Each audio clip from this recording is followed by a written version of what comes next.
You are listening to the Archaeology Podcast Network.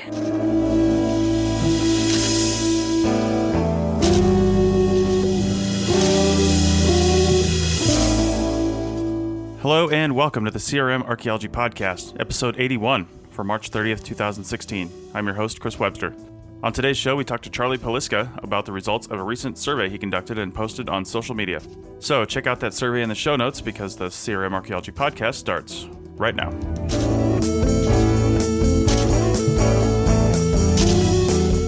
Welcome to the show, everyone. Joining me today is Sonia in Utah. Hello. Stephen in Calgary. Hello. Doug in Scotland. Hello. And Bill in a minivan in Arizona. Howdy. Podcasting on the road in true CRM archaeologist fashion. Although you're not going to a job, you're going to a Mariners game. So yeah, I'm going to spring training, so it's not really right. It's not as grinding as actual work, but it's still kind of work. It's hard work to have this much fun. Nice. All right. Well, our entire show today is going to be dedicated to what we talked about for the last 10 minutes of episode 80, and that is the survey of, let's see, what do we call it here? Survey of Field Archaeologists and Cultural Resource Managers. And that was conducted by Charlie Peliska. I believe, don't quote me on this, but I believe that he did this as part of a master's degree program that he might be in. I think I'd heard that. So this survey, if you don't know what we're talking about, check out the show notes. If you're on most podcast players, you can tap on the graphic for the show, and it'll take you over to the show notes, or they're just displayed there. It depends on how you're listening to this.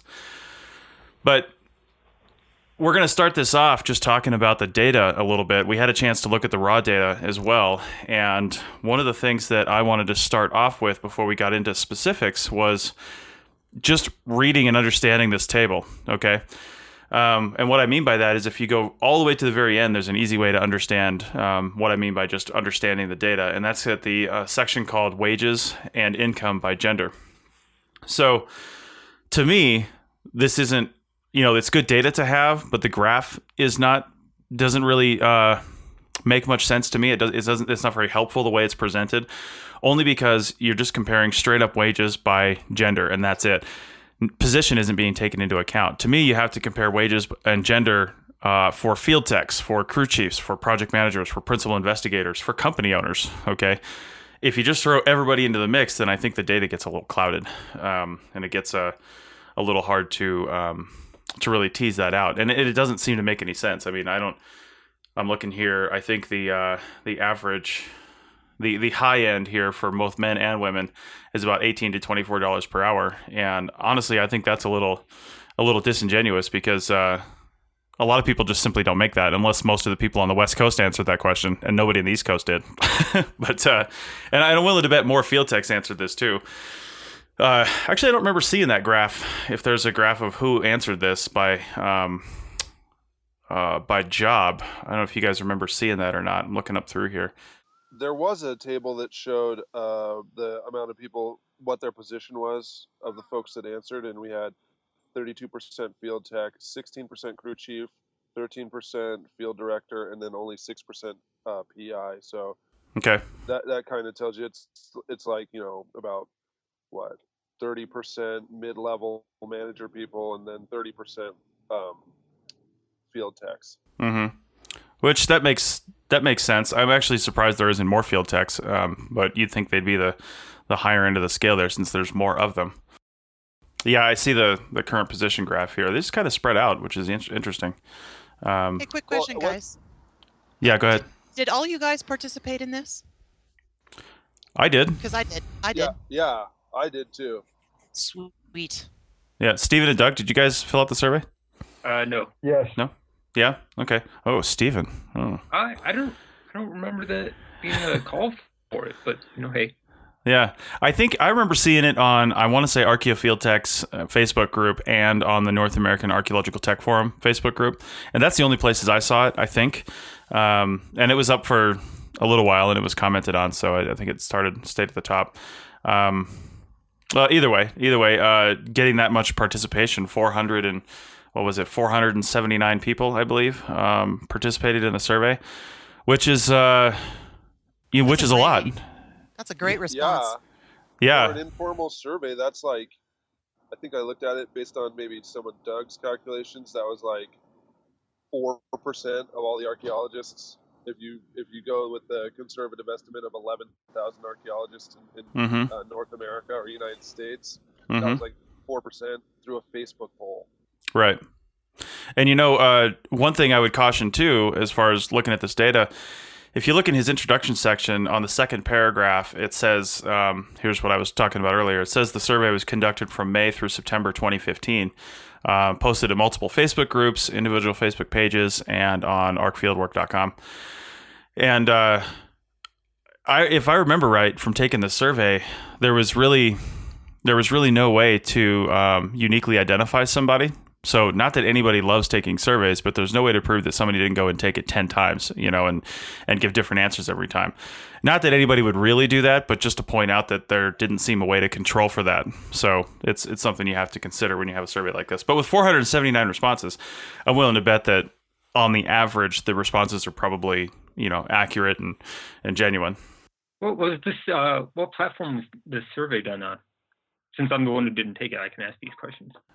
I don't remember, honestly. When we took it, I don't remember. It was probably something like SurveyMonkey or something like that, but I really don't remember. Yeah, because SurveyMonkey actually does control for multiple entries from the same computer. From the same computer, yeah. But if you've just got the link to the survey, you can click into it from a different computer and then just take the survey if it's not asking for your data. Well, true, but sending out a link to multiple fora isn't really going to change that, right? So, if I send you one link on via one email list, and you want to click in on from 5 different computers, you can do that regardless. But sending it out to 5 different email lists, if you're only using the one computer, it would still keep you from basically you get one entry. Right.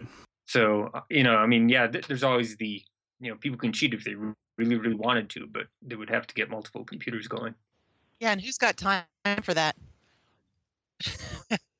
Yeah, so to comment on the gender and pay like that, probably the bigger correlation is not going to be position. Well, that's part of it. It's the effect, but you're looking at age.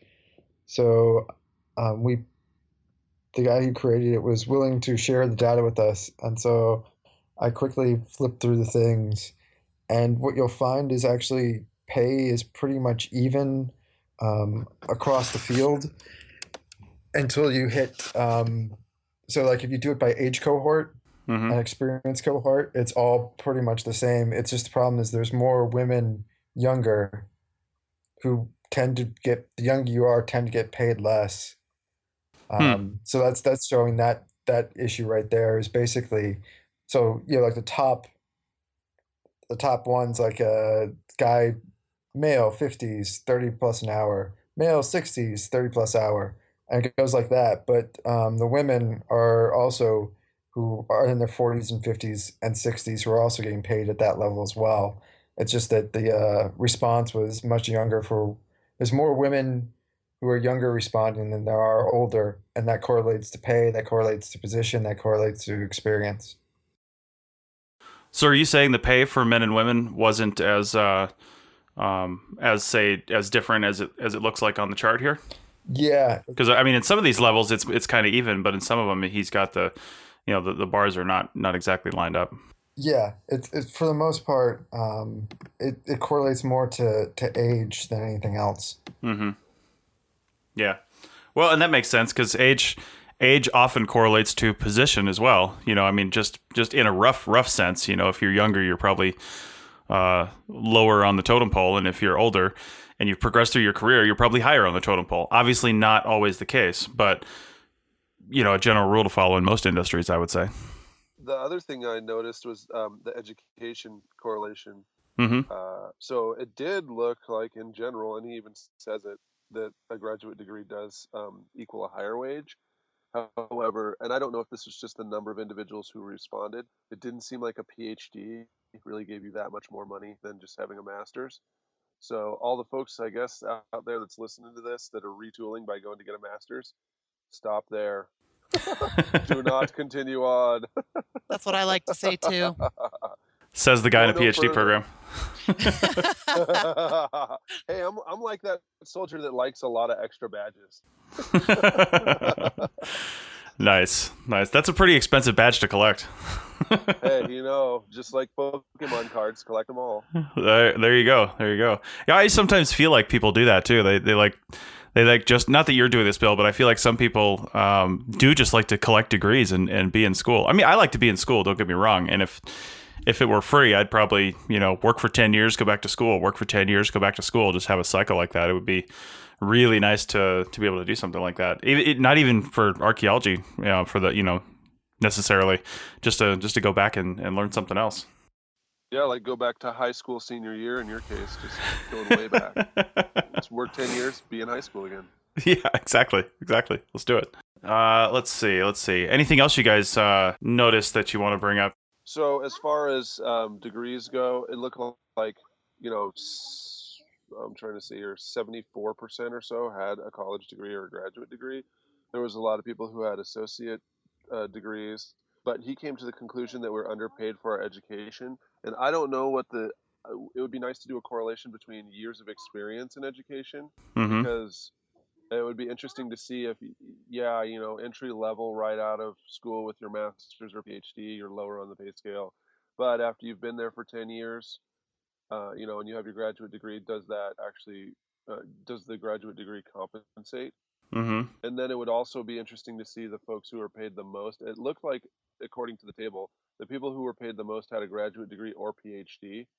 So there weren't very many responses at the very top end of that pay scale, above 80,000 or whatever. Right. Except I don't think any of those folks didn't have a graduate degree.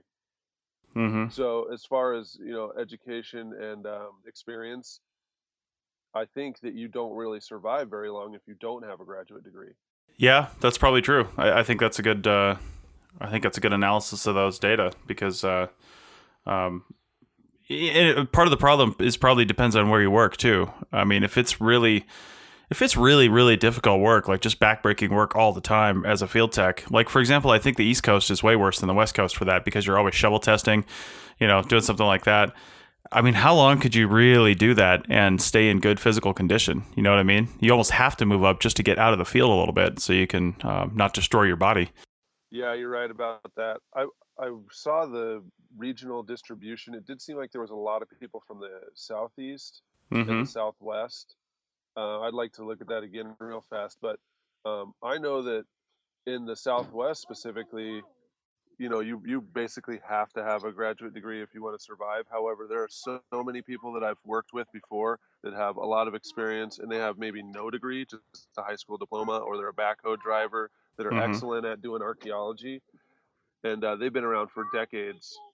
Yeah, there was definitely the highest individual percentage was for what he called Central, which looked like centered around the Illinois, Kentucky, Tennessee area there, and that was 152 people in the survey, 31.9%. Which is so interesting, because a few years ago when we did that blogging archaeology session at the SAA, I did an analysis of LinkedIn profiles and how many individuals were from what part of the country. And some of those central states had almost no individuals that were on LinkedIn. And so it was like people in California and New York, well, population-wise, that there's no way to account for that, but they were most represented on LinkedIn, whereas people in the Midwest, there was almost no LinkedIn profiles. Kansas, Nebraska, maybe 2 or 3 for the entire state. But according to this survey, there were a lot of individuals who were working there. So I came to the conclusion maybe that the Midwest and the Plains were kind of like voids of archaeologists, and maybe that was a place where we might want to go to find work, because there's less competition. But based on the survey, there's actually plenty of people there. Yeah. Well, and there generally are, but in the flyover states, I think there's a lot of just don't care about LinkedIn. It's not, well, I mean, it's not regarded as a serious anything. It's at best something that you use to keep track of people you used to work with. But I don't know anybody who really uses that as far as like finding a job or networking to get a job, or anything like that. There's a lot of, yeah, I don't know. LinkedIn does not seem to be that big of a deal in certain places.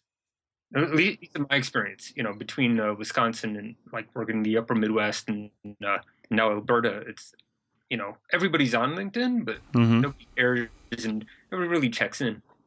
Well, I think you're right, Stephen. It depends on what you use LinkedIn for and who you are. If you're a field tech or something like that, field techs don't seem like they're using LinkedIn to get jobs. You're right. People aren't really posting jobs on LinkedIn, and I don't know if I'll tell people right now, as a field tech, one way you could use LinkedIn is to find their company page, and the company page will link to everybody that is in their company that's on LinkedIn, which if you're looking at it and it's a larger company and they've got a number of people on there, you can at least see if maybe there's anybody that works for that company, and you can contact them privately and ask them about it and see what's going on before you apply. So that'd be one good way to do that, because you can't go to a company's website and see who works there unless it's a small company and they've got every single employee on there, because there's only 5 of them. But if it's a larger company, it's easier to do that. And this isn't a discussion about LinkedIn, but I did want to say for project managers, principal investigators, people doing business development, LinkedIn is a really good resource, because if you connect with a lot of people in a lot of different fields, I mean, I've gone before when I needed GIS work, and I found a guy that I work with now pretty consistently, where I searched my network first and I said, who's got GIS listed on their skills, and I have found a number of people. And a number of people that were independent GIS consultants, and then it was able to look at some of the stuff they'd done on LinkedIn and narrow it down that way before I even contacted anybody. So, and I've been contacted, I don't know, a handful of times, enough to make a pretty significant amount of money and get some work by just having a LinkedIn page for my company. And having the good SEO, search engine optimization, where they could search me and find out exactly what I did. And yeah, out here in Nevada, it's pretty invaluable, because almost no Nevada companies have a LinkedIn page. There might be some bigger companies like Swika and stuff like that have a LinkedIn page that work in Nevada, but straight Nevada companies, most of them don't have a LinkedIn page. So when I get some cell tower company back east, which I just had a contact on a week ago, they found me because they searched Nevada archaeologist on LinkedIn, and my company was the only one that came up. So, it depends on what you use it for. You're right. Most field techs aren't going to use it, but it depends. Anyway, like I said, this isn't a LinkedIn conversation, although we could have, it's springtime and it's getting time to have another job hunting podcast like we've done in the past. But one thing I wanted to ask you about, ask you guys about, is there's a graph here called late wages. See if you can find that one. It's surprising to me that, so first off, 45.9% of the respondents got paid on time with per diem and paychecks and everything like that, and never had any problems. But 31.6% said they had a company late by a couple of days, a time or two, usually the first paycheck or during other unique situations that were somewhat understandable, but nothing that stood out as all that unusual. To me, I mean, anytime pay is late is unusual. I mean, that's an unusual circumstance. I understand things happen, but and I came pretty close on some of my payroll last year, but I did everything I could to make sure that payroll went out. I mean, that was the first priority, was payroll and per diem. Payroll and per diem, first priority every single time. And I know companies try to do that, but I'm just surprised at the high percentage of people that have been paid late. Have any of you guys, when you were working as, say, field techs, were you ever paid late on per diem or a paycheck, which is even worse? Definitely. Yeah. I mean, how did you deal with that? Well, with the per diem thing, I'd hate to just jump in like this. My first company that I worked did cultural resources full time before. They only paid us once a month. Mm-hmm. So I moved to Seattle, and then I had to wait I don't know, man, 6 weeks or something like that before I got my first paycheck, because we only got paid once a month. It was real eye opening. Great for learning how to budget. Bad for trying to survive for a month and a half in the city of Seattle with $500 or something like that. But as far as the per diem thing, sometimes I've found that is the most sketchy situation. Even when I was the one who was in charge of cashing the check and distributing that to individuals, I found that per diem sometimes was completely overlooked by the people in charge, or maybe the project had gotten moved forward by a whole bunch, and nobody that was there to cut the check to get the per diem to the crew. So Mm-hmm. it ends up being late in quotation marks, according to what they're accustomed to, because they're going to have to wait till they get back to town to get the per diem. There was another situation where, my favorite way of giving out per diem is just a fistful of money. Oh, That's yeah. like, the best thing to get that envelope full of cash. Well, there was a company I worked for where a woman got her envelope of cash, and then they came home early, and she needed to give some back, and she basically mutinied and said she wasn't going to give it back. And rather than fire her or reprimand her or something like that, they just made a new policy that you only get your per diem when you come back to town after you've already spent money. Right. So then that changed. I guess the custom regarding per diem is different at so many different companies that it's hard to know when it's late. However, I haven't ever been just straight cheated. Like, it was interesting to see that some individuals put on there that they, when it said per diem, it made me assume that maybe they never even got their per diem, which I don't know. I mean, can you do that? That's against the law, I thought, right? Well, I'll tell you, my very first project ever. It turns out there was a class action lawsuit on it, and I didn't know what was going on. I was local, so they weren't even giving me per diem, and they were paying me $10 an hour. Again, I was just happy to have a job in archaeology. I didn't know any better, but the guys that have been working on there for like the last 2 months had not been paid per diem that entire time. Their hotel was getting direct billed, so they didn't have to pay their hotel, but they hadn't been paid per diem in 2 months, and they kept saying it's coming, it's coming, it's coming. And then somebody found out it was an Army Corps of Engineers project, and so they were supposed to be getting paid wage determination, and they weren't. So I think probably I only worked on that project for like 3 weeks, and then it shut down for the winter. But 3 months later, I got a check for the difference between what they were paying me and the wage determination, and so did everybody else. But apparently it has to be a separate lawsuit for the per diem. It wasn't the same thing. And I don't know, some of those guys had thousands of dollars in per diem coming to them. And as far as I know, they never got it. So that was my very first experience in CRM. I don't know. Steven, I cut you off at the beginning of that. Well, one, I'm surprised you stuck with it, but after going through all that, I think part of the problem is per diem is one of those. It's not quite under the table money, but it's kind of under the table money. Mm-hmm. You know what I mean? And like Bill was saying, like everybody does it a little bit differently, and sometimes it actually gets dangerous in that the policy will shift halfway through, like you were talking about, where maybe it's okay. You don't need receipts, and here's the cash up front, and then it turns into more of a reimbursement sort of thing, and you need receipts. They don't tell you that until after you're, getting out of the field or something like that. Mm-hmm. It's one of those things that it's, even if it's a reputable or seemingly reputable company, you really need to keep track of what you're owed. Keep track of what your hours are. Keep track of, what the deal is for per diem, and if you can at the beginning, get it in writing. Mm-hmm. That, what they expect of you. And then keep receipts anyway, just in case. I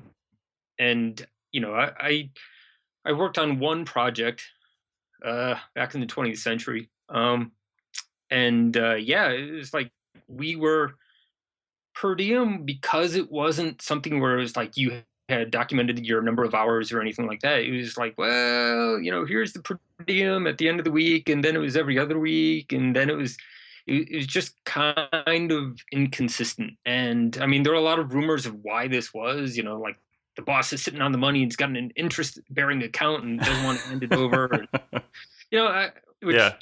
In hindsight is probably, all bullshit, right? So it's more probably a matter of like the person who had the cash couldn't make it out to the field that week, or maybe there were cash flow issues that they didn't want to talk about, or, there are reasonable, I don't want to say reasonable reasons for having it, but there are understandable reasons for per diem issues. But, we almost went on strike. It actually came down to the basically the last day, and we're like, okay, we're going to go on strike. And he showed up with money. So, yeah, I think things are better now. But sometimes, per diem particularly is a place where you have to be careful because it's pretty easy to get screwed on. Yeah, well, we've got a lot more to say on this. There's some back chat going on here, but we're going to take a short break and come back and continue this discussion about pay. Every time we start talking about pay, we can talk the whole entire hour on it. It's crazy. All right, back in a second. All these things we make no apology are the study of archaeology, but we don't do dinosaurs. Did aliens build Stonehenge? Did the Easter Island statues walk? Did the Vikings colonize Midwest America? What does mainstream archaeology have to say about all of this? Listen to the Archaeological Fantasies podcast and learn about popular archaeological mysteries. Hoax or fact? Learn to tell the difference with Dr. Kenneth Fader and co-host Sarah of the Archae Fantasies blog. Check out the show on iTunes and Stitcher Radio and at www.archaeologypodcastnetwork.com/Archae Fantasies. And get ready to think critically. Let's get back to the show. Funny beady blokes you will see are a staple of archaeology. All right, we're back, and Sonia had some comments on the pay and per diem stuff and the pay schedule thing. So Sonia, go ahead. Yeah, just a few things on the pay and per diem from the business perspective. First of all, per diem can be paid basically however the employer wants it to be paid. If it's promised to you, then you're supposed to get it. Obviously, the employer can pay it. They can pay you $50 a day, or they can pay you $47 a day, or whatever the federal rate is. They can pay you less than $47 a day if the project is not subject to federal or state per diem guidelines. So that's something to keep in mind before you start getting litigious about things. Additionally, the employer can require you to use receipts, and that's why I generally suggest, if the employer wants you to do receipts, sometimes that's a company policy and sometimes that's a client policy. My suggestion on that one is, if you have it available, use a credit or debit card to pay for all of your per diem and incidentals, your food and incidental expenses. The reason I say that is you'll always lose a receipt, no matter how focused you are on keeping them. Your credit card company or your debit card bank is actually going to keep records of all of those payments, and usually they also keep records of where you made those payments. So that's a good backup. So that would help. Although not everybody has a credit card when they get out of college, not everybody has a debit card. But it is becoming more and more popular. In terms of getting paid late, there's a few things to say about that. First, that was actually quite common about 15, 18 years ago, when the delay in pay was common about 15 or 18 years ago, when they first started doing electronic transfers into your bank account. It actually took that much time to set up those electronic transfers. Nowadays, it's maybe a couple days, so there's really not much of a good justifiable reason why a company can't do an electronic payment if they're set up for that. And not all small businesses are. So that's also something to keep in mind. And in terms of late payment, your payment could be processed via check, but getting your check from the corporate office out to the middle of nowhere, Nevada, can take a day. So sometimes that's something to consider as well. Also on the per diem thing, and I know I'm kind of jumping all over, I have a list of things that I kind of made a note of. On the per diem thing, for federal clients in particular, you get half a day per diem on your first and last days of your field stint. And that's federal policy. So they're not jipping you, your company's not necessarily jipping you per diem on purpose. They're doing that because the federal government actually has a policy on that. It's called a travel per diem, or travel days. Even if your travel's only 3 hours, they don't consider, and I'm not speaking for the feds here, but in general, they consider all 8 or 10 hours that you work to be a travel day, which means you only get half day per diem. And also your per diem can be stepped based on the amount of time that you work during the day. So this is specifically on federal projects, although it can apply to state and private companies as well, depending on what your company policy is and what the contract reads.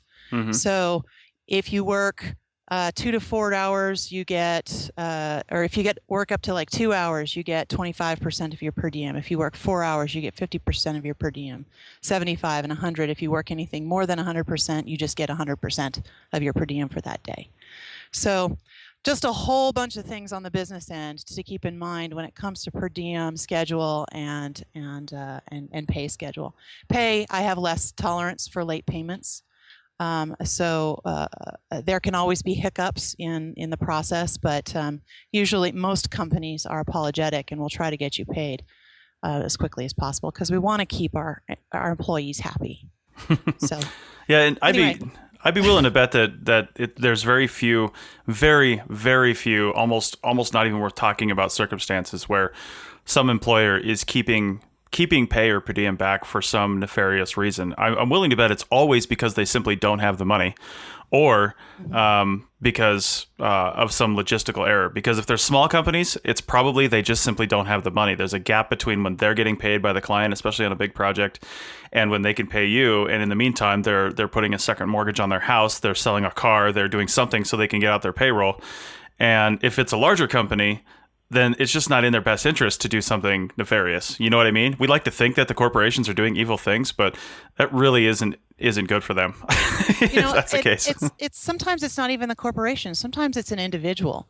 That made a mistake. We heard rumors on a project that I worked on, like 15, 18 years ago, where the PI or the principal investigator who was responsible for divvying up the cash per diem may have been sitting on some of the per diem in his bank account because he could get interest on it. Mm-hmm. Even if it's just for a couple of days, if you're talking 10 grand or more for, 40 or 50 people working on a project, that's a lot of money. Right. So, it's just rumors. There's no, it's common. It's a thing that could happen. So it's not always the company. Sometimes it could be an individual. Sometimes it could be the contract. Right. I mean, things to consider. Okay. Well, we're going to take a break real quick for this discussion and bring in Charlie. So let's take a short break. I'll just put up a quick little thing. Actually, you know what? I'm going to put up the GPR thing because I forgot to mention that at the beginning. We're still got a 10% discount available for APN listeners on ground penetrating radar webinar. A really fantastic bit of training from somebody who's a friend of the podcast, Mr. Dan Bigman over in the Southeast. And you can do this from anywhere in the world. So you get 10% off if you sign up on their APN page. So take a listen to this. And when we come back, we'll bring on Charlie and ask him about his motivations for the survey and what he learned from it.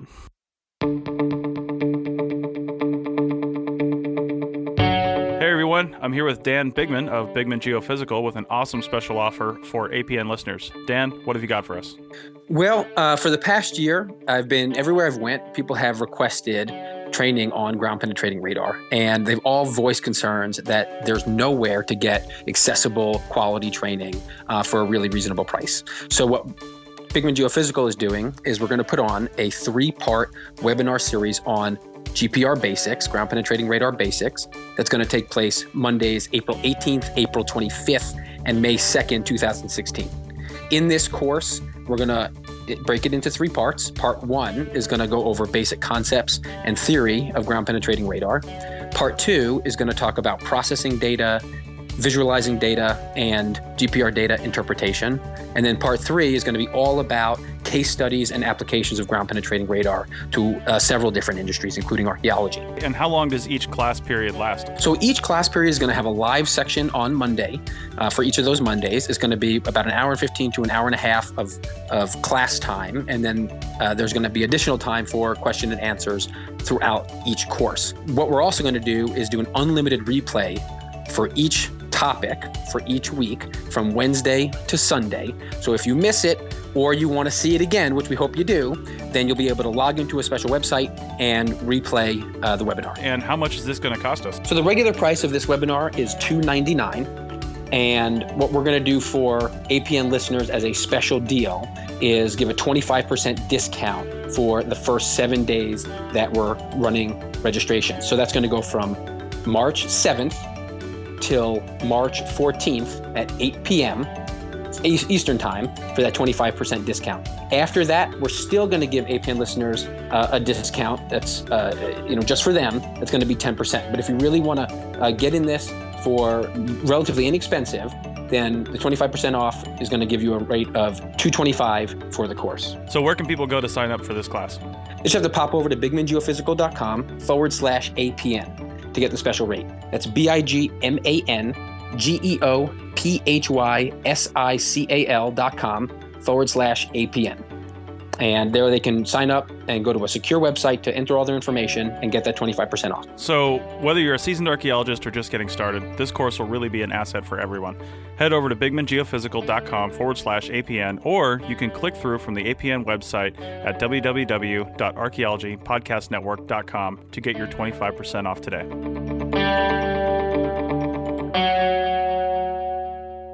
Okay, we're back, and after some of the usual Skype difficulties, which after 3.5 years of podcasting and hundreds of shows over several podcasts, we've had Skype issues almost every single time. So we're no stranger to computer crashes and Skype issues, but we finally got Charlie on.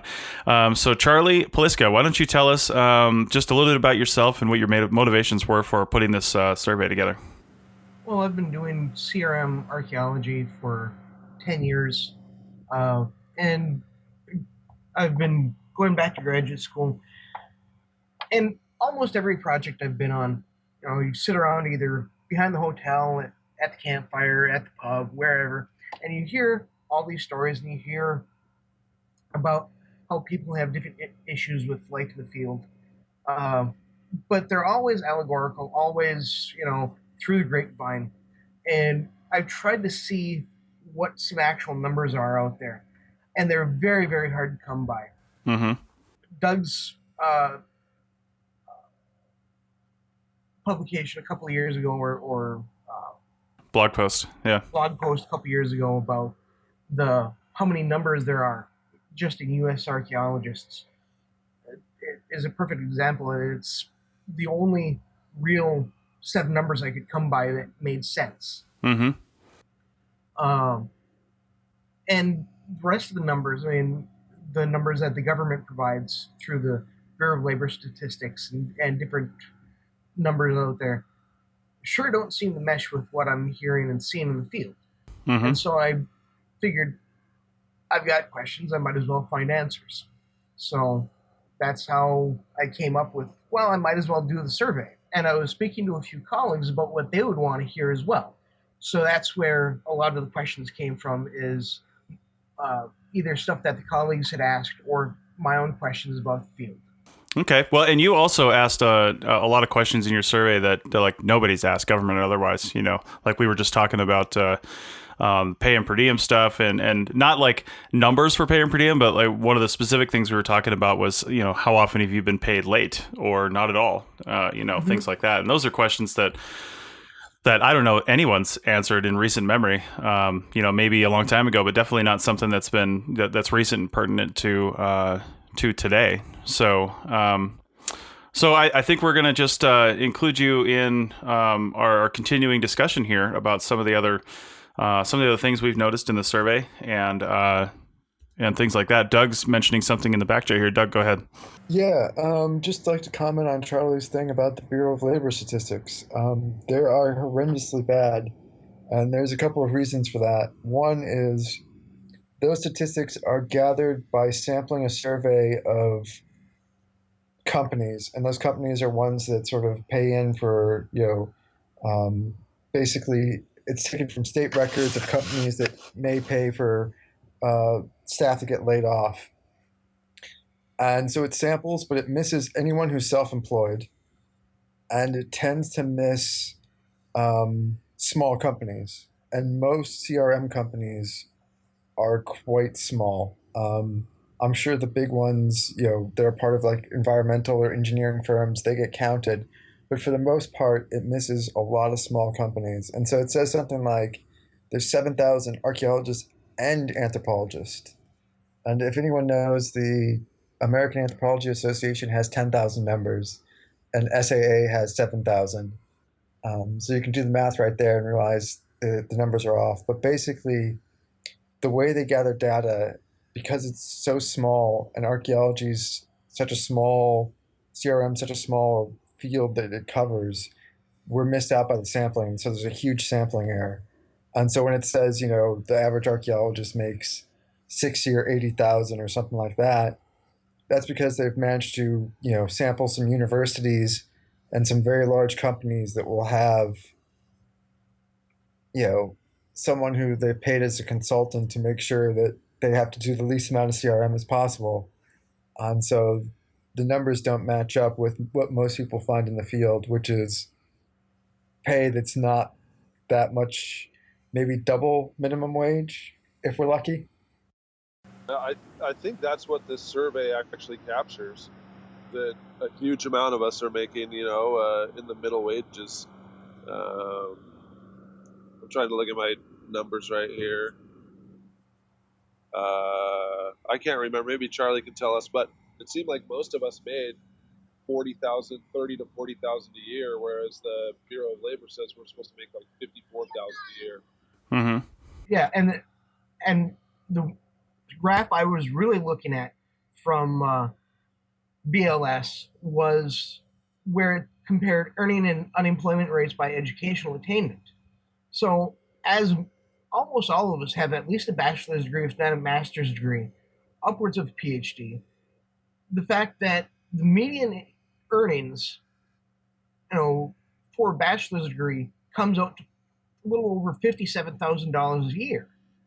And the vast majority of us are making under that, even if you have a master's degree. So, yeah, that's true. Charlie, I want to ask you, what are some of the? You're in a graduate program right now. I am. And you're using some of this. You're using this survey for some of the stuff you're doing there. No, this was just completely independent. Oh, nice. Okay.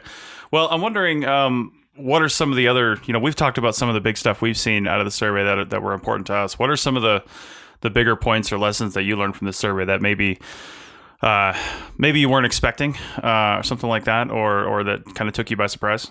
I guess one of the things that kind of took me by surprise was that there isn't that big of a wage difference between, if you look at the overlapping bell curves towards the bottom of the survey where it's adjusted annual gross income by education, the overlapping bell curves aren't overlapping by that much when it comes to comparing a master's degree, a bachelor's degree, and even a PhD.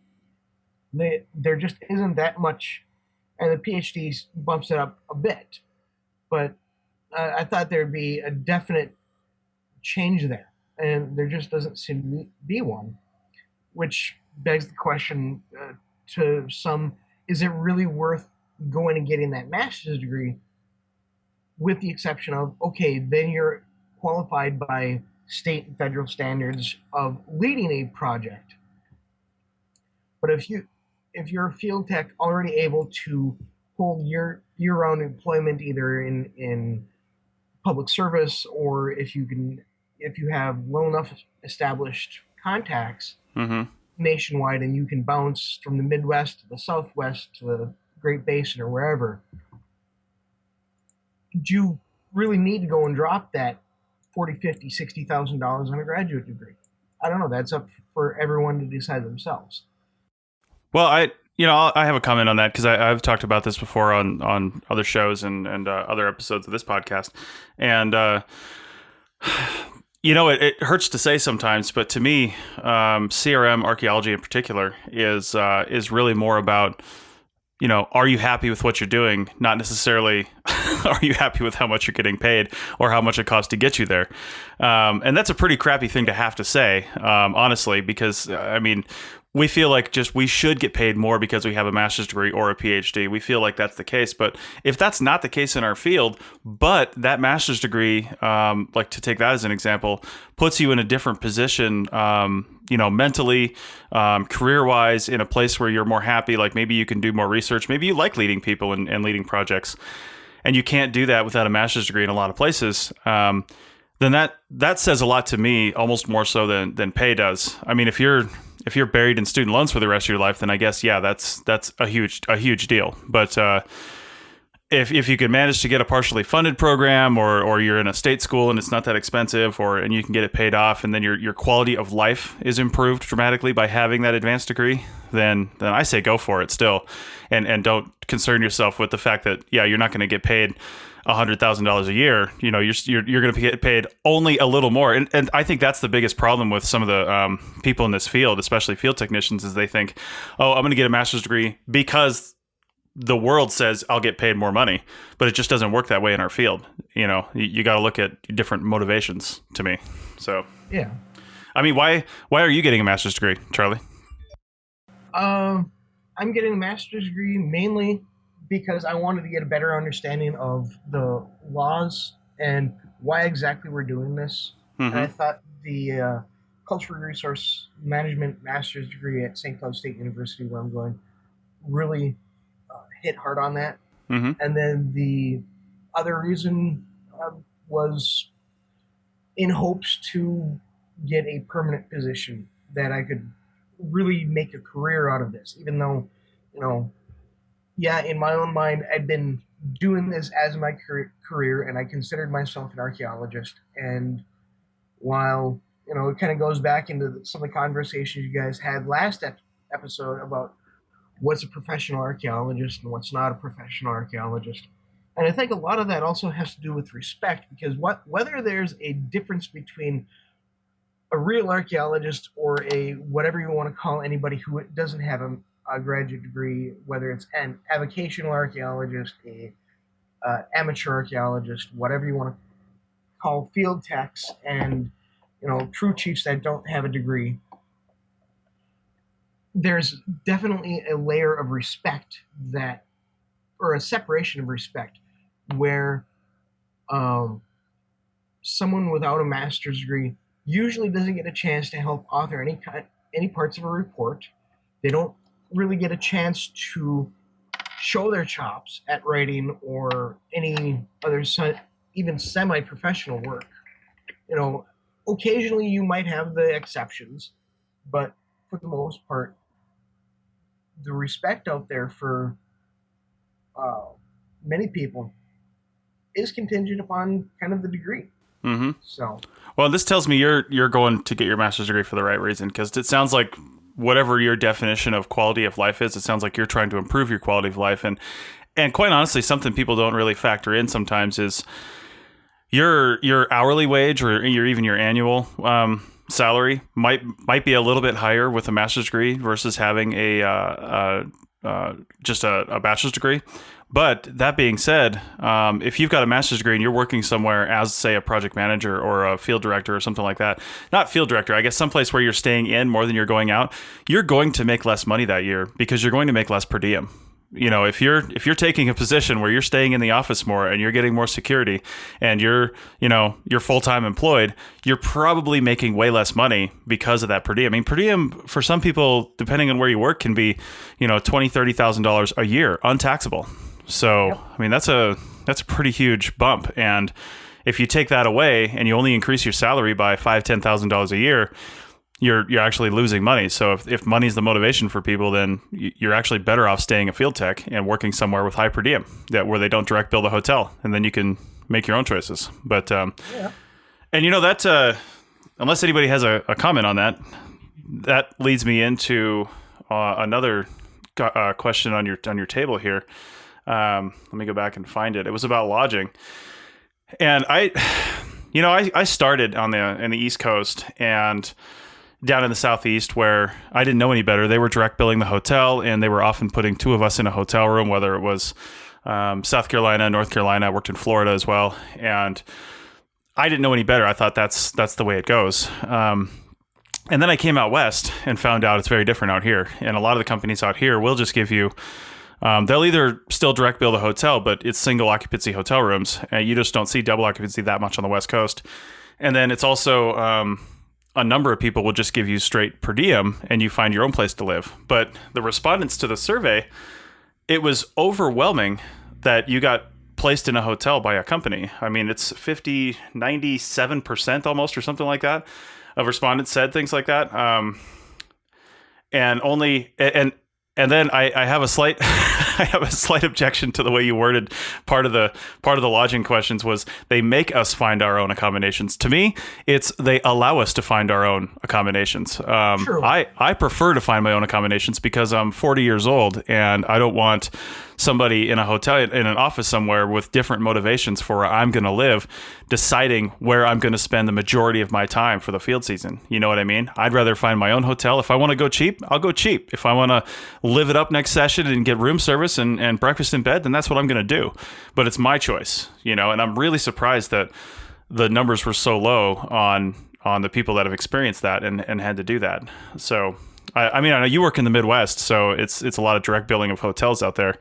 I don't know. What do you think about that? Do you prefer that system? Do you like having your hotel chosen for you to? Because I see the benefit of it too, and not having to worry about it. You're just told, hey, show up here, and it's all ready to go for you. I don't know. Maybe you guys don't know any different. Well, I've only had one instance where a company has allowed me to choose my own hotel. Mm-hmm. And I was fine with it. I didn't have anything, against it. But the idea of having a company just tell you, okay, show up at this hotel, on Monday or Sunday night, and we're good to go. And, you can roll out of bed, throw your field clothes on, grab your pack as long as you have things prepared the previous night. And you can wake up half hour before your shift and bail. I know why they don't allow people to choose their own hotel. But when I first started doing CRM, it was kind of up to the person who was in charge of the project. You could let some people choose their own hotel, or you could just let them, go with you, and you would just call in for however many rooms. And most people would take that way out because then they were at the same hotel and everybody could get in the same car at the same time. Well, once I had someone take their money and then decide they didn't want to stay in a hotel, they were just going to save all their money. And every day I was waiting for this person to get there in the parking lot, every single day.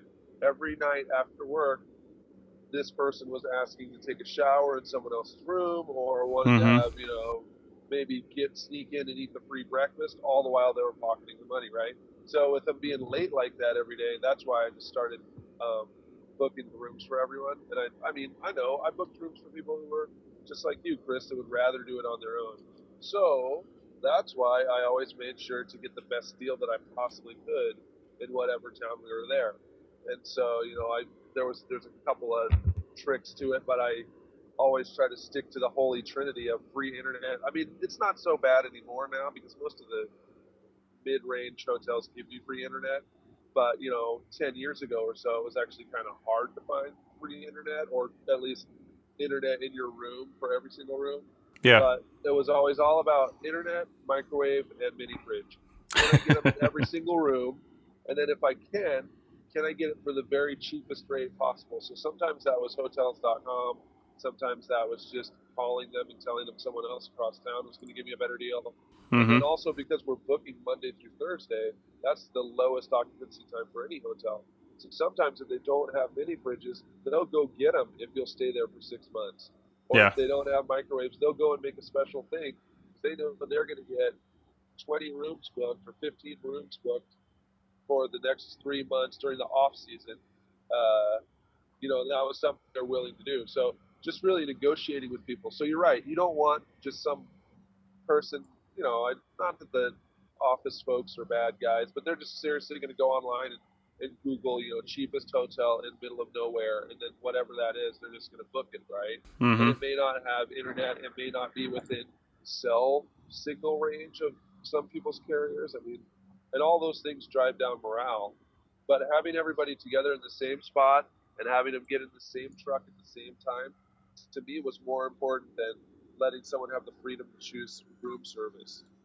So this is always a huge sticking point for me, and maybe I don't know, I've always wanted to be more independent or something like that. I don't really know, but I hear that all the time too, Bill. You're not unique in that, especially from a project manager standpoint. I mean, I worked the last project I managed here with DigTech was about 6 months long, and we had to start out. We had 5 people, and then we ended up with 8 people total, or actually 9, I think. And it's just they were living actually all over town, and partly because the company that we were all getting our lodging through had these fully furnished apartment complexes. They were actually spaced all over town. Some of them were in the same complex I was in, but others were elsewhere. And we never had to wait for them. I mean, our start time was whatever time it was, and everybody was always there on time, ready to go. And I feel like if you hire professionals, you hire adults, you hire people that you say, listen, I'm giving you the responsibility to do this. Your work time starts at whatever time it starts at. If it's 0600 in the morning, it starts at 6 a.m. You be there at 6 a.m. ready to go. And there's not a lot of leeway in that. And if you've got problems with people showing up to work on time, well, those people aren't coming back. As far as I'm concerned, they're not professionals. They're not taking their job seriously. If they're going to show up either half hungover or, sure, once is okay, but every time is not, or they're going to be late every time to the start of the workday, well, that's it. It's like any other job. You're not going to get any relief from working at X corporation. You're not going to get any relief here either. This is a professional job. You need to take it professionally. And then, so that being said, I like to treat people like adults because I want to be treated like an adult if I work for somebody else. I want to find my own lodging. I want to be given my per diem, make my own choices, and have that done for me. So I don't know, Bill, you said you've been burned before, and like the per diem questions. Yeah, go ahead. That's the thing. I used to treat people like adults before, but then I realized that it was a lot easier to still treat them like adults by listening to their input of what they need and what they'd like, and then try to use the whole group to collectively bargain for a better deal, Mm-hmm. So, I mean, people, like, if I say that we're going to stay at whatever hotel and somebody's like, oh, man, that place is horrible. There's all this broken glass in the parking lot. And, like, trucks get broken in, like, regularly in that place, then I'm definitely going to be like, oh, man. But if somebody's like, oh, I really don't like the free omelets in the morning at that place, it's kind of like, oh, I'm sorry. Yeah. We're still going to stay there. But if somebody's like, I heard Chris Webster likes, to be independent, and I want to be like that too, and I'm going to go get my own hotel room and everything else, I'm just going to say, yeah, sorry, all 9 of us decided we're not like Chris. We're followers, and yeah, we're all going to stay here. Yeah. Well, it's wait until you get burned and 4 people are like in a fist fight and they go to jail and they don't make it there, and you're like, well, they're not coming back. Well, how are you going to finish that day's work, man? You need them to help you. Like, we're all in the whole thing together, right? So they can't be canned like there on the spot because they were, an hour late. Well, because in most cases, there's 2,000 field techs sitting right behind them ready to take that job. Oh, come on, man. That's trtrue. Yeah, in the middle of nowhere, you're just going to walk over to that pile of field techs and dust a couple off and put them in. No, that's not how it works. You're out there. You brought these guys all the way out there. Like, now you're stuck with them. Chris keeps a couple of field techs in his trunk just in case. Yeah. No, Steven. They're in an action packer in the back of my truck. They're good to go. Yeah, they got supplies. Well, and I understand that I really had to trust my crew on that last project because we needed a gate pass to get on that base that took 2 months to get. So if I actually did fire somebody, and I think they all knew this, but if I actually did fire somebody, it would take 2 months to replace them. And once we got up to less than 2 months to the end of the project, because it was a pretty hard date, that was the end of the project. I mean, if people were really thinking about it, they'd realize that they were kind of unfireable because, they were literally irreplaceable at that point. But that's the first time I've ever experienced that on a project in 11 years of doing this. So in most cases, it might take a couple days, but you can usually get somebody else in there. And it'd have to be pretty severe for me to fire somebody mid-session anyway. I'd probably just know that I'm going to fire them by the end of the session and then start planning to get somebody at the beginning of the following session, just not ask them back. Yeah. Well, I mean, I bet you probably gave them internet, mini fridge, and microwave, or free breakfast, mini fridge, and microwave, huh? That's why they didn't act up. Even though they knew that they could have been like, yeah, I'm just going to take the next 4 weeks off. I'm going to take all my vacation and all my sick time this next, and then if I come back after that, that'd be cool. But otherwise, I'm done for this last 2 months. Like, well, again, do that. You gave them mini fridges. No, I didn't. I didn't. I gave them full per diem, and they could live wherever they want. And check this out too. So they had 2 months of unfireability for the most part, right? Because it would really hurt me if I let them go. My company policy is also unlimited vacation, unlimited sick time, anytime you want to take it. If you just call me up in the morning and say, listen, I'm not coming into work today. I don't feel like I'm at 100%. Stay home. You keep your per diem, and I'll pay you. Okay. And you treat people like adults like that, and you treat them with respect. And I never had anyone on that whole entire project abuse that policy. I had people that were just like, listen, I've had enough of snakes and bombs for the day, and I'm going to take a couple extra days on my 4-day. And I was like, yeah, that's fine. Just come on back when you're ready. So. Oh my God, Chris. It worked. It totally worked. Yeah, it worked, man, because people were for the first time treated like human beings. That's what I'm talking about. I don't know, dude. I'm still for scheduling the hotel, though. All right. But well, I'm also for do it whenever you want, vacation and sick, too. And per diem. I'm down with all that, too. But we're all meeting in the same park. Sonia, go ahead. Having cake and eating it, too. Oh, my gosh. How is this going to work? How are we going to change CRM archaeology for the better and have everyone else follow along? I just think that there's very few of us out there who really do care about our employees. I mean, companies care about their employees, but really treating people well, and really basically a manager treating their employee the way that they would want to be treated, it's few and far between. I mean, I have been told that CRM is a pile of, let's call it crap, to keep this PG rated, by bosses before. Yeah. And it's ridiculous. I think it's wonderful when you can actually find a firm that treats its employees well and wants to be fair, and does the best that they can do to make sure that you're treated fairly. Yeah. Well, all right. So, again, another discussion we could have for the rest of the day. But I'm going to throw this back to Charlie in our last couple of minutes here, and I just want to know, Charlie, are you planning on doing this again? Because I honestly think this is a survey that could be done every single year. You left it open for, I think, May through September last year. I'm thinking maybe keep it open for like a month and put it up on a website so people can go get to it like you did last time. And I don't know. What do you think? Do you think it's something you'd want to do again, or at least hand off to somebody else, hand off the rough outline and maybe change some things based on what you learned this year? But do you think you would do it again? Are you interested in that? Have you thought about it? I've thought about it. One of the main things I would do is I would actually work with someone that has more computer skills. I mean, I've got years of experience doing archaeology. This is the first time I've delved into statistics or logistics of this kind, and the way I phrased many of the questions really hung me up. I don't know if you guys have tried to do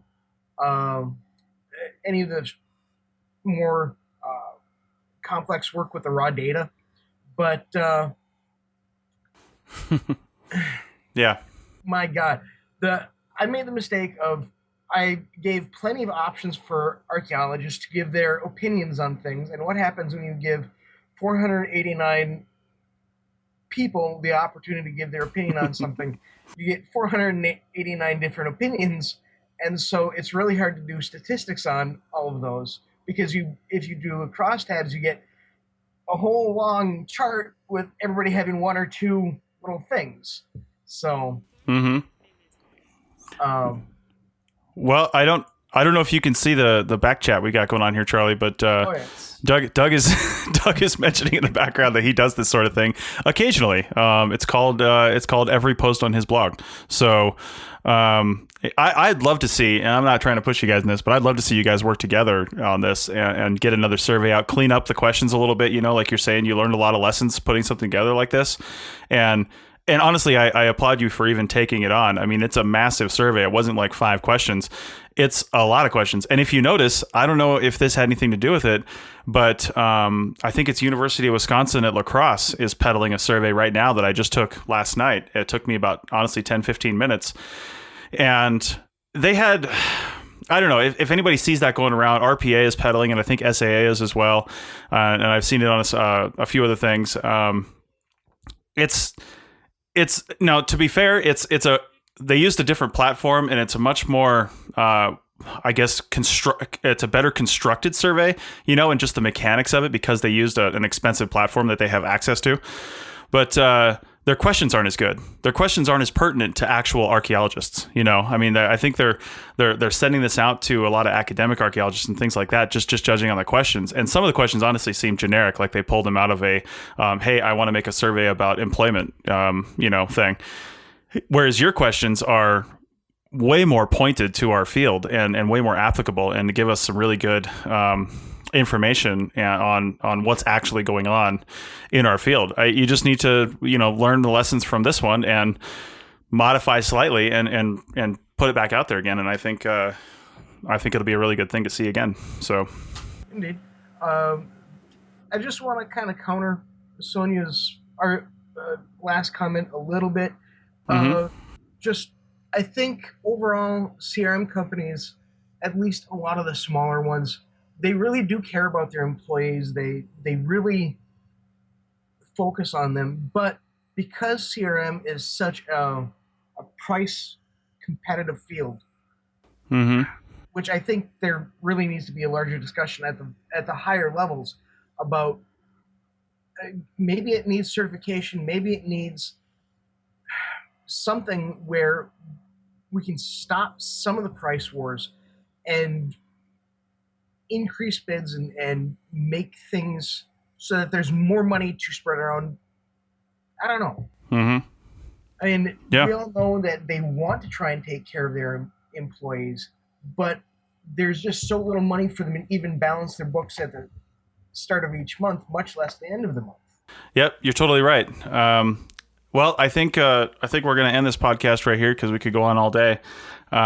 But thanks, Charlie, for doing this. And if you decide to do another one, maybe we could talk about it, right after right after it gets put out. I'd like to see it out for a few weeks and then maybe bring you on and talk about it if we do this again, to give a little more, see if we can get more participation in the survey, even though nearly 500 people was kind of amazing. I think, the social media platforms that you put it on are constantly growing. I mean, I think the Archaeo Field Techs group will have gained probably 500 or 600 members by the time, May comes around again. So, we're putting up new members every day. So anyway, that's it for this show. Check out the survey in the show notes. And if this comes around again, be sure to take it. And look for that other one from the University of Wisconsin. It's out there somewhere.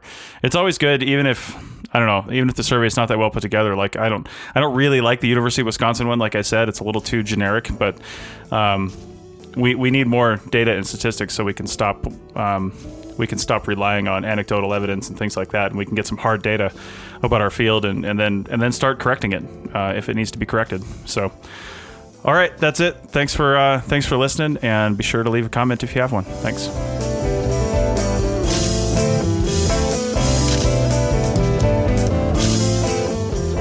That's it for another episode of the CRM Archaeology Podcast. Links to some of the items mentioned on the show are in the show notes for this podcast, which can be found at www.archaeologypodcastnetwork.com/CRMArch podcast. If you like the show and want to comment, please do. You can leave comments about this or any other episode on the website or on the iTunes page for the episode. You can also email me at chris@archaeologypodcastnetwork.com or use the contact form on the podcast webpage. If you'd like us to answer a question on a future episode, email us. Use the contact form on the website or tweet your questions with the hashtag CRMArchPodcast, or you can tag @ArchPodNet in your tweet. Please share the link to the show wherever you saw it. If you share CRM archaeology related items on Twitter or Facebook or anywhere else for that matter, be sure to use the hashtag CRMArch so the community can see and comment. If you'd like to subscribe to this podcast, you can do so on iTunes or on Stitcher Radio. You can also type the name of the podcast into your favorite podcasting app and subscribe that way. Don't forget to go over to iTunes and leave a review of the show. It helps us get noticed so more people can find our podcast and benefit from the content. Also, send us show suggestions and interview suggestions. We want this to be a resource for field technicians everywhere, and we want to know what you want to know about. Also, please consider donating to the Archaeology Podcast Network. Your donations help fund our bandwidth and contribute to our editing costs. This show is produced by Chris Webster and Tristan Boyle, and was edited by Chris Webster.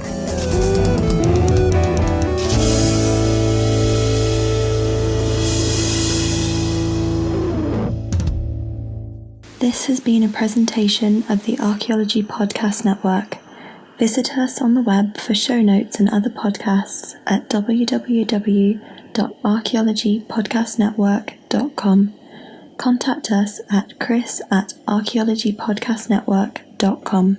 Thanks again for listening to this episode and for supporting the Archaeology Podcast Network. If you want these shows to keep going, consider becoming a member for just $7.99 US a month. That's cheaper than a venti quad eggnog latte. Go to arcpodnet.com/members for more info.